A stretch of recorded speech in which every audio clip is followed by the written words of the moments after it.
Hey everyone, I'm Ann. Welcome to the Let's Get Naked podcast, where we dive deep into vulnerability. In this space, we'll explore what triggers us, uncover the patterns holding us back, and discover how to take charge of our own growth. If you're ready to dig in, be vulnerable, and face the tough stuff, then buckle up. It's time to get naked. I'm going to lead this episode with a two-part trigger warning. If you don't know me personally, the warning to you is that we will be unpacking shame surrounding sex, and we'll get into all of the things. I encourage you to stay plugged in, even as the conversation dives into uncomfortable waters. Then get curious about what it's bringing up for you. The second part is, if you do know me personally, the warning to you is that I have zero intention of holding back, per usual. If you're my child, sibling, family member, or anyone that wants to still be able to look me in the eye after this episode airs, I encourage you to find another episode that may be more to your liking. On today's episode, we're going to be talking about the shame that surrounds sex and sexuality for so many of us. Sex shame doesn't just show up in adulthood like some random storm. It's bred into us. It's spoon-fed from childhood, laced into every offhanded comment, every uncomfortable silence, every "we don't talk about that here." It's not just the birds and the bees talk that never happened. It's the look on a parent's face when you were caught exploring your body. It's the panic, the guilt, the shut it down now reaction, as if your very curiosity was filthy, as if your body betrayed you by wanting anything. It starts early, way earlier than anyone wants to admit. Maybe you grew up in a home where sex was never mentioned, where it was something other people did, where desire was dangerous, and the worst thing a girl could be was fast, and the worst thing a boy could be was weak. Or maybe you were told your worth was directly tied to your purity. Maybe you weren't told anything at all, but the silence was loud enough to echo through every future relationship. Then, sometimes, too often, there's trauma. Touch that wasn't yours to bear. Coercion before you even knew what consent meant. Someone else deciding what your body was for. And what does that trauma do? It embeds shame so deeply that even later, years later, when you do choose, when you try to reclaim your sexuality, the shame still shows up. It hijacks your pleasure. It poisons your desire. It whispers that you're doing it wrong, that you're dirty, that you're being used, that you're using others. You try to take ownership, but your own body feels like foreign territory. And so the cycle continues. Sex becomes survival, or performance, or avoidance, or addiction. You start building layers on top of layers, hookups, bad relationships, confused boundaries, over-sexualization, under-sexualization. None of it really about what you want. It's all trying to rewrite a script someone else authored. And eventually, the shame has metastasized so thoroughly that you don't even recognize where it started. You just know it's there, in the bedroom, in your thoughts, in your body, in your silence. Unpacking it is hell, because you're not just dealing with your current struggles, you're unraveling decades of conditioning, generational beliefs, religious guilt, media stereotypes, and personal trauma. You're fighting ghosts that look like you. You have to look at the parts of yourself you were told were disgusting and choose to see them as whole and sacred and worthy. There is no quick fix. There is just the slow, raw work of learning to see your sexuality not as a stain, but as something that belongs to you, something that can be joyful, healing, yours, finally. Today, I'm stripping it all off with B. B is a sex and intimacy coach trained through the Somatica Institute. And obviously, based on my intro, we're going to be talking about shame, which I know is not a fun topic for a lot of you, but I think very necessary. So welcome to the show, B. Thank you for having me. I'm so excited to be here. Absolutely. I'm excited to have this conversation. I've been thinking about it over the last week as I prepare to sit and talk about what does that look like for me, right? I think doing this podcast has been something that is as therapeutic as it gets, because all of the topics that we're talking about is like, okay, you start thinking about what does that look like in my own life? How do I relate to that?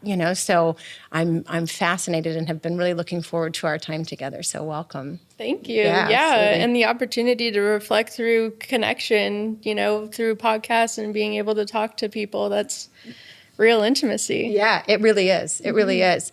Tell me a little bit about kind of what has driven you to do what you do. Maybe just a little bit of a history and what you were doing before and kind of how you got to this point and what that looks like. Mm-hmm. So I am so grateful and passionate about what I do now, helping people in intimacy and connection and what truly makes you feel alive. Mm-hmm. It's been such a crazy road to get here, as I'm sure you've had in your journey as well. And a place that I really never thought I would be. When I was young in school, I actually was the go-to person. I was the first to explore my sexuality and got a lot of shame from it, but was the first person that a lot of people were coming to and asking questions to and things like this. And in my mind, the way that I grew up, sexuality wasn't something that I would be able to work in. So I went and got my degree in biology, and I worked with bugs, like insects, for a long time. And while I was doing that, I listened to so many sex podcasts because it's really what held my interest. And while doing that, I just had this conversation with my partner one day and was just going on this super passionate rant of like, these people are doing such amazing things. They get to talk about sex for their work. Why can't I do that? Yeah. And he was like, you can do that. Right. And something clicked. And ever since then, it's been a journey of discovering, sitting on it, finally pulling the trigger to get certified and become a sex coach. And the training that I went through, I cannot give Somatica enough kudos. It's an amazing training, and I would recommend it to anyone. And so awesome. I'm so happy to be where I am today. That's awesome. Yeah. It's fascinating to me because as I've gotten to this place in my life also where I've found kind of what drives me, you can see that that's what drives you too, right? There's an energy that comes from people that are doing what they're really passionate about. And maybe you get to this place where you feel like, God, is that possible? Right? When you said something clicked within you where your partner's saying like, you can totally do that too. I feel like there is that almost a little bit of a aha moment, eyes opening, a little bit of like, shit, I can do what I'm really passionate about. And you'll figure out what that looks like and you'll make that work. And yes, of course, there's stumbles along the way and all of that. But if you're really passionate about what you're doing, you're really offering so much to the collective because your energy that you're bringing forth isn't just this, I'm doing biology or whatever it was that you maybe started off at that you thought you needed to do, right? Also being brave enough to say, great, I have this time, energy, money invested into my biology degree, but that's not what sets my soul on fire. Right. And I think, as a mom to daughters, that are probably very similar in age to you, being able to say like, that's all I want for my kids is for them to have passion towards what they do. I want their inner, their light inside to be sparked and to be doing something that really, they're passionate and it drives them. So kudos to you for being able to recognize that and have the bravery to pull the trigger on then going in that direction, whatever that looked like. Thank you. So, yeah, pulling the trigger on the things that you're passionate about is no easy feat. And I will recommend, oh my gosh, I will commend anyone who dives in and does that. Yeah. I know I've done it many, many times just throughout my life, and it is not easy. So. Do you feel like it gets easier as you go? Like once you do it, say you do it the first couple of times and you're like, okay, that was hard, but this is amazing on this side of it. Do you feel like it gets easier as you're presented with other hard things where it's like, oh, I'm going to do this? I think it gets easier. I have actually personified fear. And so I've created a relationship that I'm currently nurturing with fear and how to actually interact with that little guy, essentially, that I've created in my mind to be able to move through that easier. Because the way that it looks like for me is I'll take really big leaps and that feels easy, but it's the small things day to day that might scare me that I need a little bit more encouragement. Is he the guy that, say more about that, I guess. I don't even want to ask a question. I just want you to say more about what that looks like, because I think that would be a really helpful tool for our listeners of, kind of helping them navigate what their relationship is with fear. Yeah, so I've recently gotten into more visualization, which has been really awesome. And so fear has personified as this little guy that, have you read Where the Wild Things Are? I haven't. I haven't. Okay, so Where the Wild Things Are, there's this little boy, and he creates a relationship with all these imaginary monsters. And all the monsters have like striped legs and really like puffy, beautiful illustrations. And fear to me looks like that.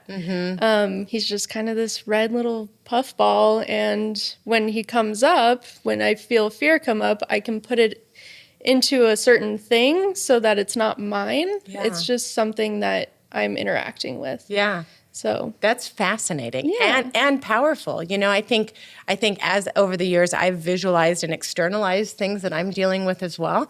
I feel like that is a really powerful tool. So I love to hear other people talking about and doing the same things, because I think a lot of times when people get anxiety ridden or they're afraid, to do the thing, they let that make the decision for them. And what they don't understand is fear is a motherfucker, and it gets in the way and it blocks you from really being able to live your fullest expression and your highest purpose. So to be able to figure out whatever tool it is and whatever hack it is that works for you, to be able to feel fear, right? But do it anyways, right? Figure out how to work with it instead of allowing it to really limit what you're doing in your life. Yeah, absolutely. Yeah. And I think it really goes to some of my work in embodiment of your body's giving you signals and they're there for a reason. They probably make a lot of sense with your history and what you've come up against.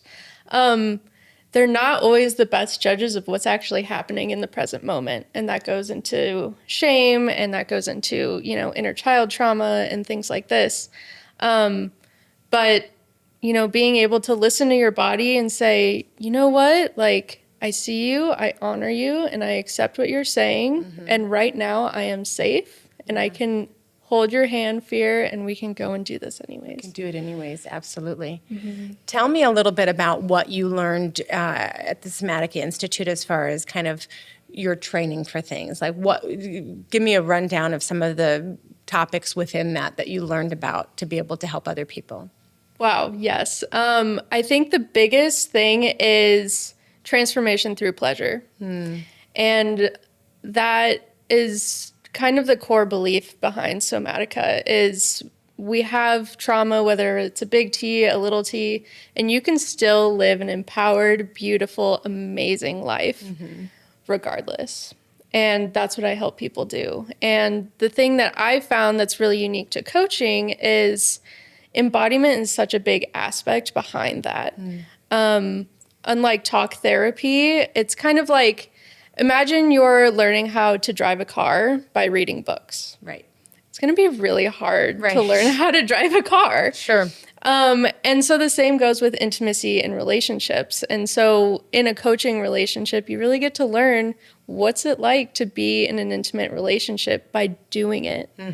And so I have hands-on tools and practices where I can teach things all the way from, healing inner child things to how do you touch someone? How do you touch someone in a way that really turns you on? Or how do you push someone up against a wall to make a really hot scene? Sure. So there's such a range, and it's just really exciting because there's so many different directions that it goes. There's such a level of intimacy when you have a partner where you can kind of work through both of your things together, right? Whatever it is that you're bringing to it, whatever it is that they're bringing to it, and kind of also setting down kind of limiting beliefs or societal conditioning that we've been given, or, for those of us that were raised in organized religion, or there's a lot of stuff that kind of goes into it that's so layered, doing that work to kind of peel back to even get to the place where you could get into that. I mean, do you help people work through shit that they're bringing forward from childhood so that they can kind of understand their own sexuality without shame? Or, what does that look like as it relates to shame and what people bring to the table before you even get started? Absolutely. What I really do is a lot of the shame that's internalized is living in your body, and you don't actually know the story behind it, like you kind of said in your intro. And at the end of the day, you don't really need to know the story.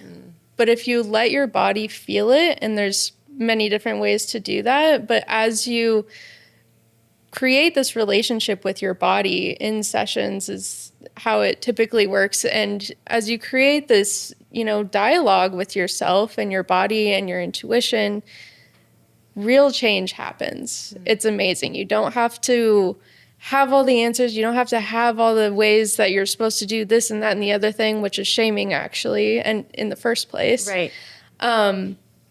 And so absolutely, when people come into session, there's so much to unpack before even diving in and getting to, these places of pleasure. Yeah. Are you familiar with breath work? Oh, absolutely. Yeah. So it's interesting. I have a gal that I work with for breath work, and last week when she came over, and knowing that I was coming into this session with the sex shame and everything, I thought, okay, well, let's just unpack that, right? We always go in with an intention of whatever it is that we're going to work on. And what came up for me in that session blew my doors off. Because it's looking at, okay, yes, and I'm a very sexual person. I'm very comfortable with my sexuality. I think maybe, surface layers, but then looking at kind of base at a molecular level kind of thing. Every one of my initial, sexual, I don't even know what the right word to say that is, but encounters or things that had happened to me were surrounded in shame from the time of being a very young girl, right? Because even if you have sexual trauma that happens, it's very shameful because we don't talk about it and don't tell or you're going to be in trouble, right? And so those kind of things that continued to happen, and I in that breathwork session, I just was kind of doing almost an inventory where I started from what felt like maybe early 20s and then just went backwards all the way to the age of 8, right? Mm-hmm. No fucking wonder is all I'm going to say. Like being able to really see that awareness, and it wasn't anything that I wasn't aware of as far as the instances that happened, but just really as they related to shame surrounding sex, it blew my mind, Totally. Physical things that happened, things that were just handed down to me from organized religion about the whole purity thing that I said in the intro, right? That you're not pure if you do this, that like there's just so much shame associated with it from all angles. We don't talk about things, we don't address things. The shame was dealt to me by the truckload. So I look at that now and it's like, you can still see where it's coming out sideways because it does if you don't unpack it and you don't address it. You'll never be able to have your fullest expression and really be able to lean into that if you're not willing to address the weeds and the gross shit that live underneath the surface of that. Mm-hmm. But how can we possibly do that if no one's willing to talk about it, right? That's Absolutely. The thing with shame. That's the thing with, shame doesn't live where the light is. And so being able to really shine light on the shame surrounding sex specifically, just shame in general also. Mm-hmm. Fuck shame, right? Like that's terrible. We should not be carrying that around when it relates to anything, most certainly our own bodies. This is mine. This is my gift, right? I should not have to feel ashamed about anything as it relates to that. So right. you mentioned something in your questionnaire about how silly it is or how funny it is, the contrast between we live in a society where sex sells, but there's also so much shame surrounding it. Say more about that, like just kind of your understanding of how that works. So sex sells in the way that it's supposed to look, which is shaming inherently. Yeah. So sex sells if you're skinny Victoria's Secret model, or you're the jack dude wearing super tight underwear, or in the way, sex sells in the way that it should, which is a shaming word, look. And so I just think the dichotomy is, yes, sex is everywhere, but it's not for everyone in the way that it's portrayed in the media. And I think that that's true in how we grow up. And unfortunately, even if you grow up in a family where sex is talked about and celebrated and all these things, I mean, porn's coming at you, the advertisements are coming at you, all the different things that your friends believe from their parents are coming at you, and it's really hard to actually boil things down and be in a really supportive environment without shame. And shame is part of it. Like, we all have it. We can recognize that it's there and we can choose to do something different. And one of the most powerful things that we did in my training is we do this exercise called the shame share. And we sit in our small groups and we all take 2 to 3 minutes to share a story that's deeply shameful for us. And then we have a minute all just sitting together, because you're not going to fix someone's shame. You're not going to make it better. But being able just to share shame with someone else helps it release. And it was such a powerful experience.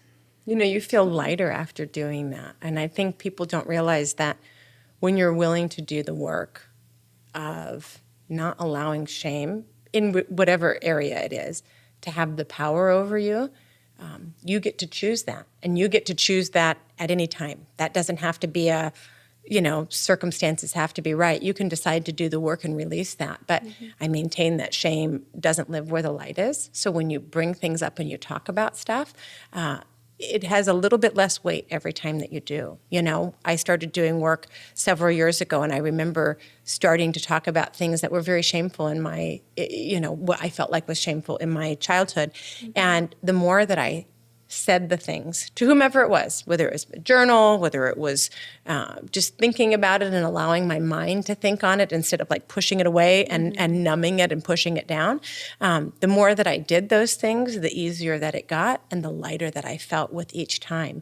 You know, so it's like, I feel like we're surrounded by people who are all carrying these invisible weights that are no joke, you know, and you get to this place where you're carrying all of this weight around until you snap. And it's like, we need to talk more about, you can just go ahead and set that down.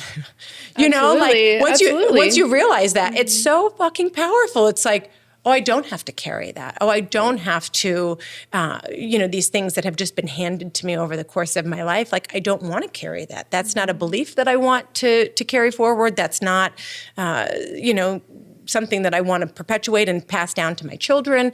How do I really feel about that? Definitely getting curious about things. In all of the work that I do, that's all I'm peddling. I want people to get curious about themselves, right? It's not, there's nothing else, because I have been literally blown away by doing the work on myself and just getting curious about who I am. You know, my set of circumstances had it set up so that I didn't have the opportunity to really do that. I grew up very fast, had kids very young, was just trying to keep people alive, all of these things. So I find myself in my 40s going, who is Anne?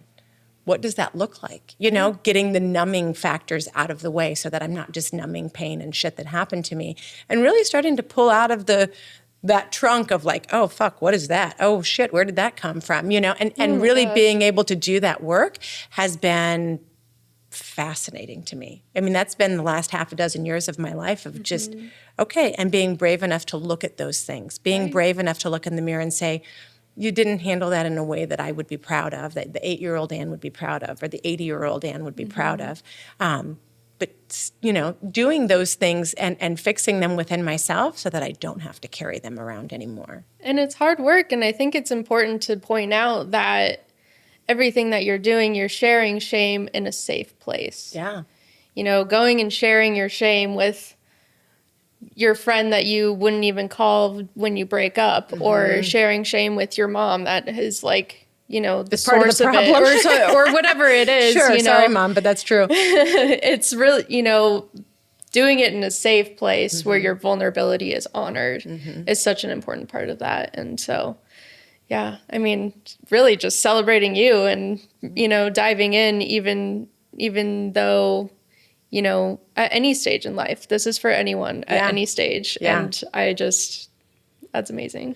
May I ask if you grew up in a home situation where shame around sex was handed to you, or not so much? Yeah.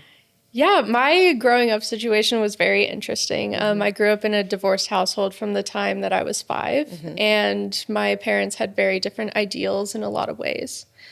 My mom was super supportive. She came to my elementary school, like birds and the bees talk or whatever, and came home and went on this rant. She was like, this was bullshit. Like, what the hell are they teaching you? And she explained to me and my best friend at the time what the bases were, because that was the stage and Sure. what she knew how to talk to us about and things like that.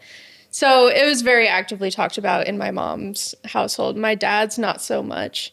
There is tons of, this is the way that we do things, and this is how you're supposed to be polite and proper. And so sexuality just really wasn't on the table. It just wasn't something that I saw modeled very much. And I think, you know, everyone's doing their best around this topic. And because no one's talking about it that much, I don't blame my parents on either end Sure. of how much they knew to teach me or not, or all these different things. But yeah, I would say school was actually the bigger shaming place for me. Really? Yeah. Okay.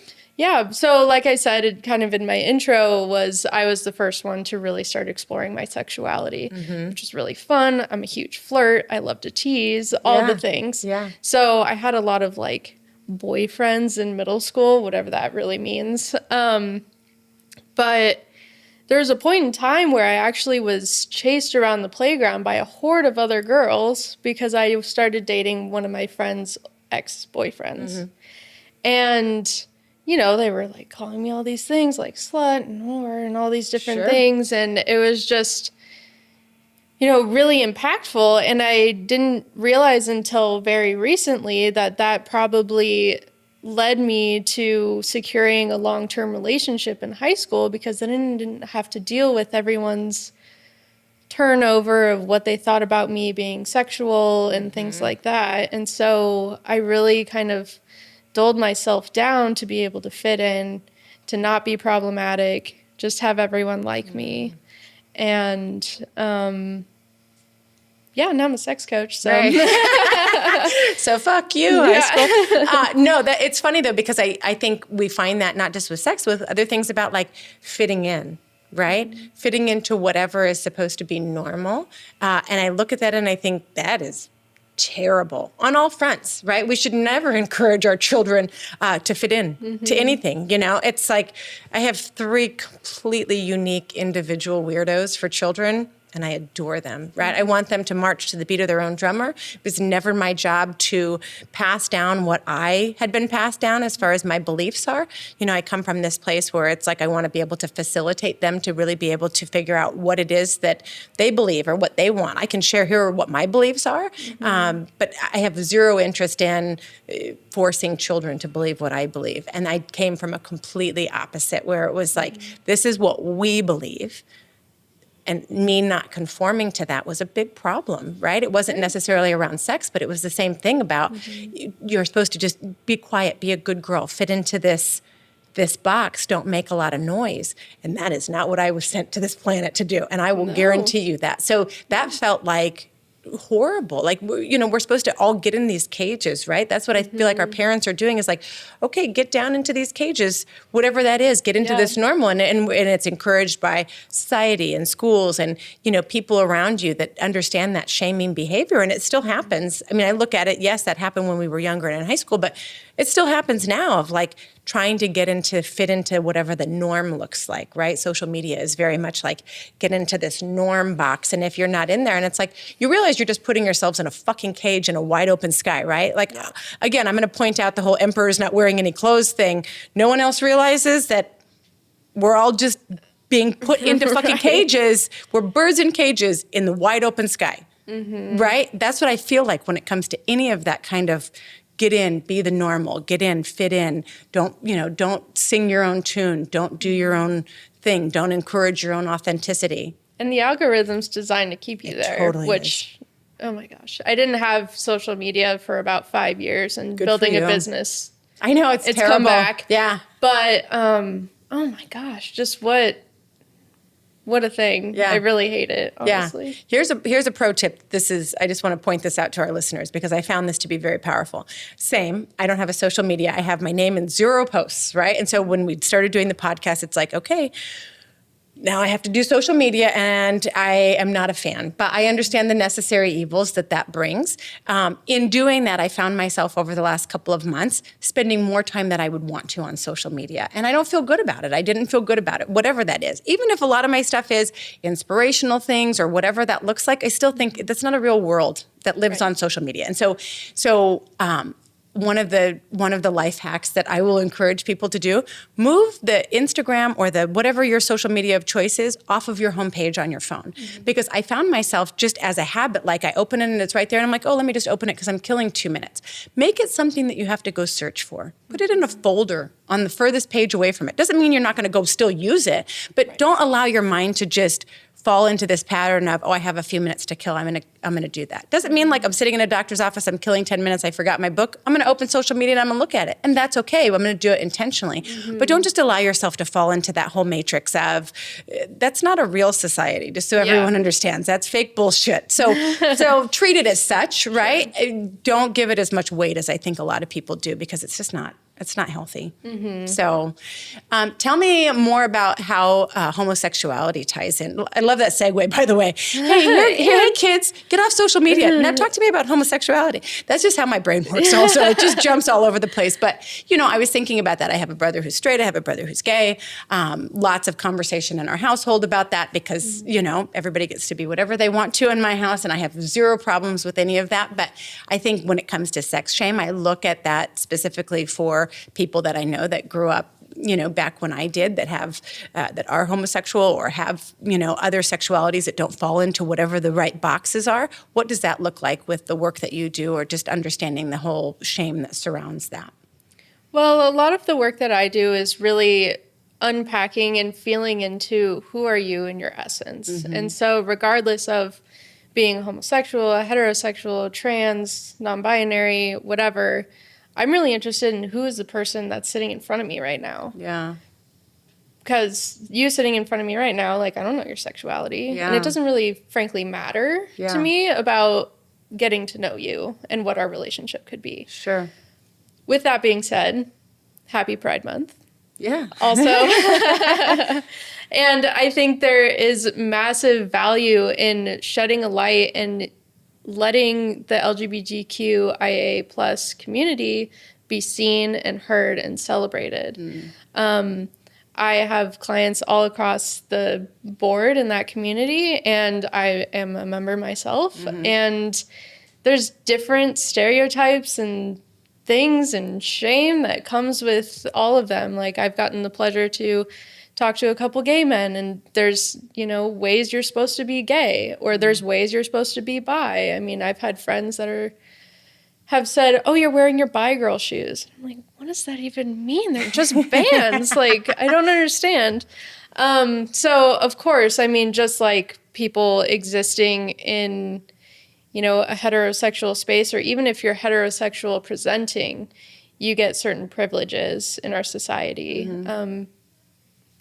Regardless of just how you look. So, I mean, there's shame everywhere. I really hate to say that it's not unique to anyone. Right. It's not. No, you're absolutely right. It's samesies, no matter where you're coming from or what your sexuality looks like. What do you see, or what can you recommend as far as ways to either deal with that, if that's something that people are trying to put on you, or also being curious about, are you the one that's pushing that shame to other people? I would get really curious about all the shoulds that are going on in your head first and foremost. That's powerful. Because the relationship with yourself is going to reflect on the relationships that you have with others. And so the way that I do my work is, what is your relationship with yourself? And then we can work on intimacy with others. Yeah.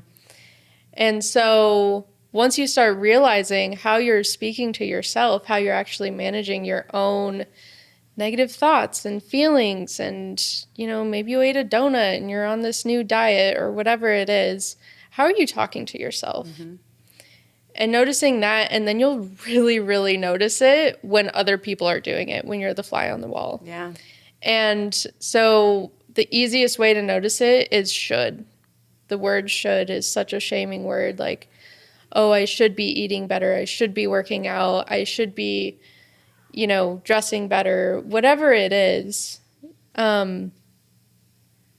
It's just by whose rules? Right. Whose rules are you conforming to? Like, what if you really, really like having a dessert at the end of your night? Yeah. What if that's your pleasure thing? Mm-hmm.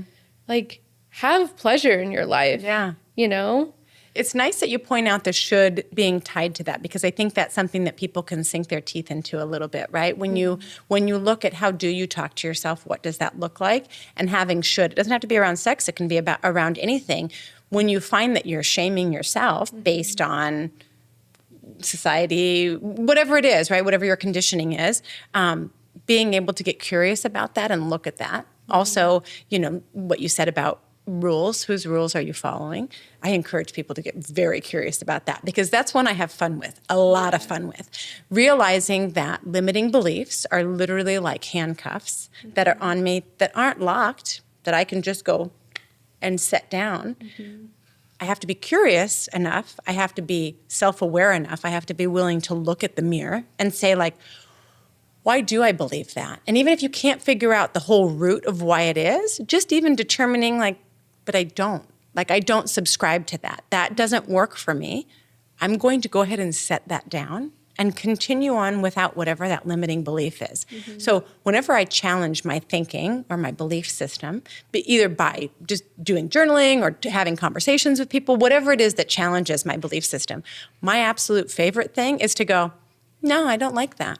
And take it off and set it down and walk away. Mm-hmm. And I'm telling you, in doing that over the last half a dozen years has just been like, it has cracked my life wide open, because you have all of these rules, right? I've never been a big rule follower anyway. That may surprise some of you. No, it doesn't, Casey. It doesn't surprise you at all. I am not a rule follower, never have been. But I think that's part of why the shame comes in so hard in my life too, is because it doesn't mean that there's not all of these boxes that people are still trying to push you in. It's just more so like, I'm going to be rebellious and fuck you. I'm going to go do my own thing anyways. Mm-hmm. But when you realize, who put those rules in place? Right? I watch people all the time, on driving specifically, and they'll be speeding like crazy, which obviously we all know is breaking the law. And there's somebody in the fast lane, and they're pissed off because, whatever, and they can't get around them. But the HOV lane is right there. You could just go around them in the HOV lane. So it's like, where are you going to break the law? You're going to break the law with the speeding, but not with jumping in the HOV lane really quickly to get around some slow asshole that's texting. And obviously, who cares about the slow asshole? He's maybe in his own world, and it doesn't matter. Who put that line there? Mm-hmm. Whose rule is that you can't do that, right? I take rules as suggestions. If it tracks as common sense, I'm like, okay, I'll do that. If it doesn't track, I'm like, for sure, eat a dick. I'm doing what I want to do. Yeah. And I encourage more people to do that. I think, like, whose rules are you following? Absolutely. And then you go to Asia and there's no driving rules at all. Like, you just go wherever the hell you want. Yeah, you just do you. In life, don't be an asshole. Pay attention. Try not to be a dick. If you follow those 2 rules, that's it. Pay attention. Try not to be a dick. Mm-hmm. The rest of them are like, that's ish. Yeah. Right? They're suggestions. Live your life that way a little bit. Get curious about all of these things that you think, I have to do this. I look at all of these people that still go to church, right? Even though they don't really believe in that. Like, do you really think there's some, like, man upstairs at the end of it? I shouldn't say this. This is where we get canceled. Do you really think there's some man upstairs that's like, nope, you're burning in hell. Nope, you get to go. A religion that believes that a baby that dies in infancy, if it isn't baptized, is going to hell? Are we out of our fucking minds? Can we build bigger fucking rules that don't make any sense? Mm-hmm. Can we just ask questions? Can we just, like, get curious and ask questions and poke some holes in some stuff and then actually go with whatever it is that we believe instead of being sheep that follow other people? Mm-hmm. I don't know, open your eyes. Curiosity is really a superpower. Curiosity is everything. Like, I tell people, that's all I'm peddling. I'm encouraging you. It doesn't cost any money. I'm encouraging you to get curious about yourself. In order to do that, you have to put down your phone, right? You have to be willing to get fucking quiet and listen to the whispers. And some people, most people, very uncomfortable. But when people realize, like, you can actually just sit in discomfort. I don't know why people run from it so hard. It's like, no, that's where all the good stuff lives. Just so you know, like, sit in it, walk through it, go to the other side of it. That's where all the good shit lives. Right. And one of the things that this therapist that was also going through my training said to me that landed so well was, uncomfortable doesn't mean unsafe. Right. Yes. And it's so important to sit with that because your body might be telling you fight, flight, freeze, fawn, whatever it might be. Uncomfortable doesn't mean unsafe. And it is hard. And you can do hard things. And you can do hard things. I think when I got to that point where I started really doing uncomfortable work, I would, oh, fuck, I hate this, and I would tiptoe into it, and I was like, all right, we're doing this, And now I've done it so much, and I have those tools in my life so sharp that when uncomfortable things present themselves to me, I fucking run at them. I run at them with the ferocity that I can't even tell you. I'm like, oh my God, I thank the universe for the opportunity to be able to fix some more of my shit. Yeah. Because I don't want to carry all this stuff around. I don't want to have, things that don't resonate with me as a human being, and being able to really get figured out who is Anne and what does she want, what does she like, what's important to her. Ask those questions and get curious about that instead of that being something that was just dealt to you. I was dealt shame by the truckload, right? So it has been adventure. Yeah. Is the nicest word I will say, to be able to unpack a lot of that stuff. Because yes, sure, there's plenty of it around sex, but there's plenty of it around all of the things. Me being more in my masculine energy, me being more of a go out in the business world and crush things and really not giving a fuck what other people think and being very comfortable in that. That makes other people very uncomfortable. I've been told my entire life, like, you're intimidating. I'm not intimidating. You're intimidated. There's a fucking difference, right? When you realize this life is about this mirror system, like when you look and you realize people that are in your life are just mirroring back to you. What should you be learning from those people? And people have missed the boat on that because they think, oh, you've triggered me, and then they get pissed off and they cause all of this drama between, instead of, thank you, you triggered me. I'm going to fucking go unpack that and see why and fix my shit, right? Look at triggers from that other perspective. What an incredible gift that is to be able to do that. Does it suck? Absolutely. Will you learn to love it? I agree 100% that you would. I guarantee that you will, because you realize how much better you feel when you do those things. So it's like, yes, lean into it. Fix all of the things. Absolutely. And through my work, tapping into the body, where's triggers starting to come up in your body first, so that you can notice that it's happening and make a choice that something's different. You pointed out earlier just awareness and how powerful that is. And your body's giving you a lot of really great cues. And, trigger mapping along with pleasure mapping are all things that are super possible and really great ways to kind of get ahead of it and not get so deep in the weeds to where it's really hard to pull yourself out, and so you run. Yeah. Say more to me about trigger mapping, because I've never heard those two words together, but you have my interest piqued. Awesome. Yeah. So trigger mapping is a way to map in your body what comes up when something triggering happens. So, for example, I could say something to you like, fuck you, you never do anything right. And it might kick on a little fire somewhere in your body. I'm not sure where it might be. Maybe it's in your heart. Maybe it's in your stomach. Maybe it's in your pussy. Who knows? That might be a message that resonates with you or that you've heard before in your life. And so your body's remembering that. And when you can recognize and go really slow and recognize, oh, my heart's on fire right now because I feel like I'm being attacked. Let me get curious about that. Let me sit with that fire and see what comes up. And when you do this mapping process, whether it's triggers or pleasure, you get to start to tune into your body of, oh, wait, this thing's happening really quick. Can I ask my partner to slow down? Because something's coming up for me that I need to bring a little softness and slowness to. Or I need to let you know that this is happening, and maybe I need 5 minutes because I'm getting more activated. Yeah. So when we can map our triggers, we can actually go through conversations way easier and with much more grace with people as we're more aware of our bodies and how we're actually going to show up to the conversations. Yeah. Because I know I show up like shit when I'm triggered to conversations. For sure. Well, you bring this whole defensiveness, right? Yeah. It triggers, when you get triggered, it automatically pulls that defensive layer up, and it's going to fucking shit on everything. Yep. No matter what, you're not going to present the way that you want to. You're not going to handle it the way that you want to. Exactly. And your prefrontal cortex actually goes completely offline when you're triggered. And so the conversation that you're in, you probably won't really remember it when you're done. You're probably going to feel like shit. You're going to feel stupid, like you're not sure what to say. And it's because you're just in this survival mode. You're in fight, flight, freeze. You can't have a logical conversation. Your brain is literally offline, and it's okay. There's nothing wrong.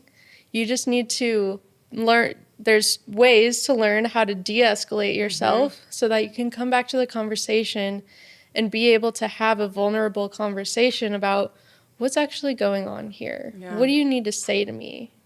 Why did that hurt you, and how can I relate to you better?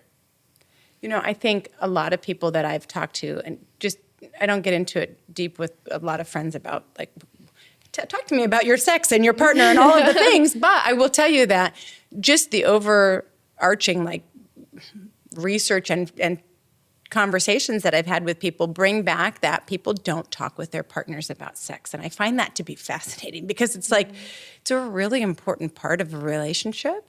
The idea that you're not willing to speak about it and you think that he knows what to do. Newsflash, most of them don't, on both sides, right? They don't know what you're, no one's a mind reader. No one's a mind reader. And if you're not willing to be able to have those conversations, what you get, right? And people think like it's just, okay, well, it just is what it is. And it's like, no, if you're willing to get vulnerable with your partner and have conversations about things that are important to you, things that they do that you don't like, right? That's a really hard one to say, like, I don't love when you do whatever that is. But when you do that and the other person goes, oh shit, I'll change everything, like whatever it is that you want. My partner's not doing things to me because of him. He's trying to, give me pleasure.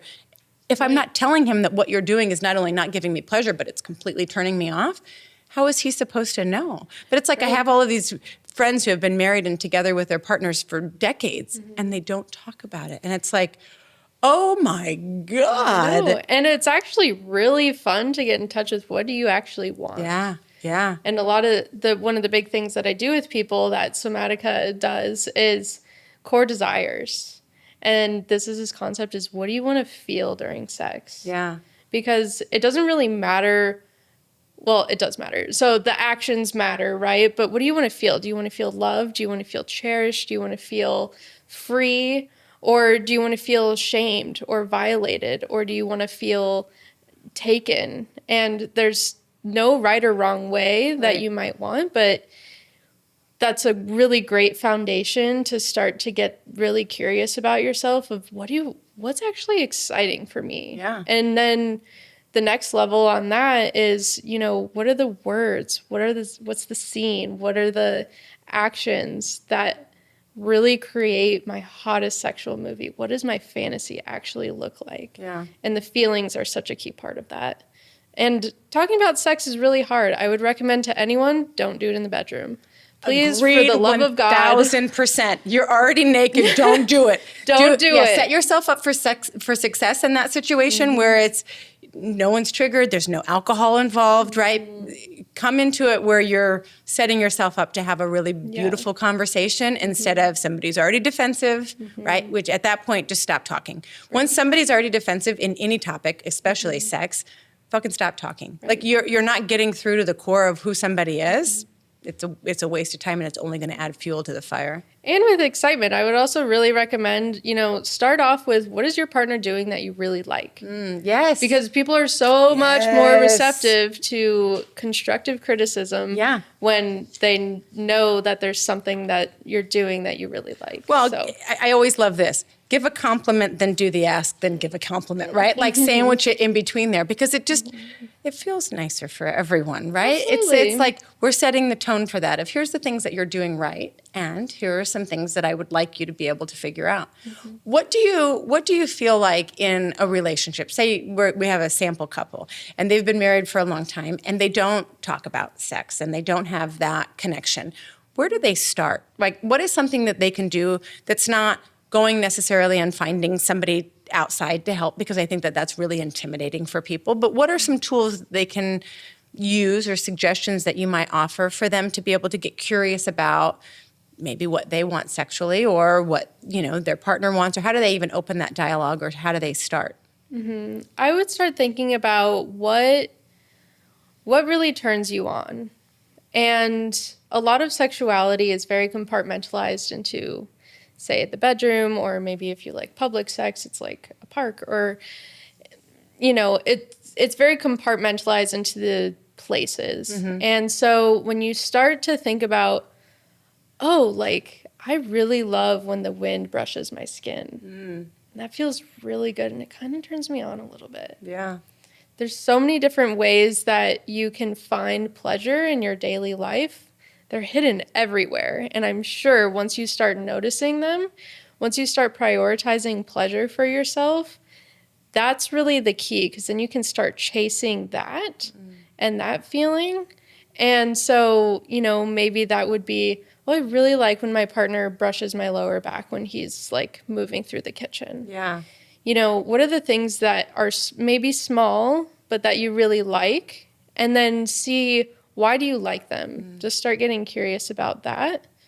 And then, you can kind of build from there. Like we were saying earlier, it really starts with you, and then you have to move forward. But, openness, softness, I would also really recommend go slow. Yeah.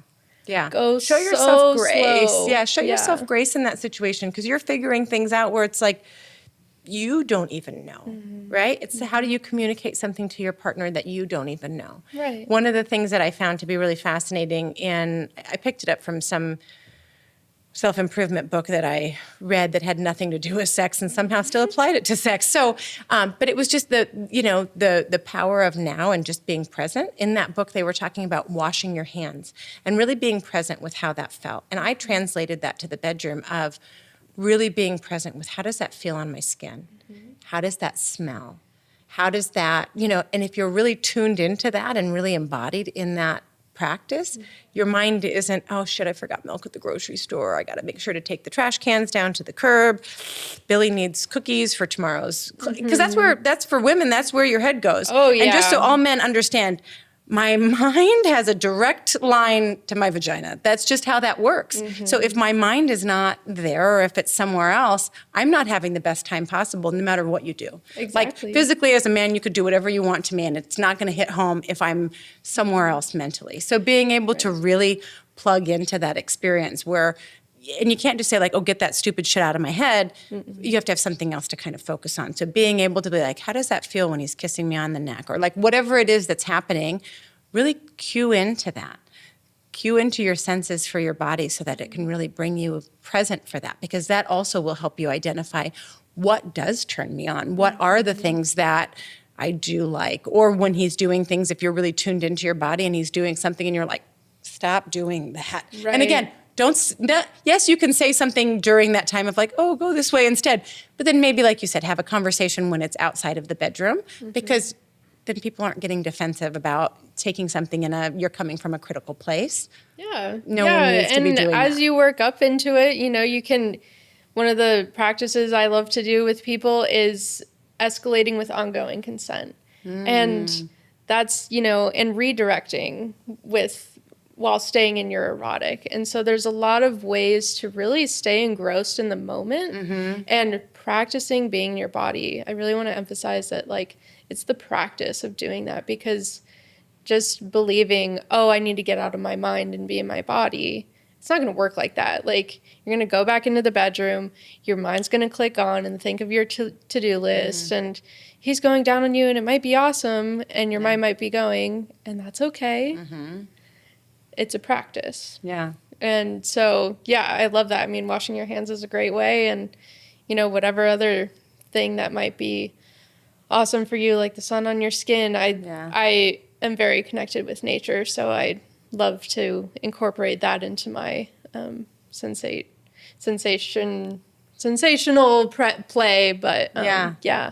Well, and talking with other people about things that work for them too. I look at people in society, and women specifically, because that's, when I'm spending time with other women, understand that A lot of women spend a lot of time talking about shit that doesn't matter, right? Talking about other people instead of talking about what amazing things you're doing in life or different tips or tricks that you've realized about stuff. And maybe, again, that's uncomfortable and that doesn't feel natural at first.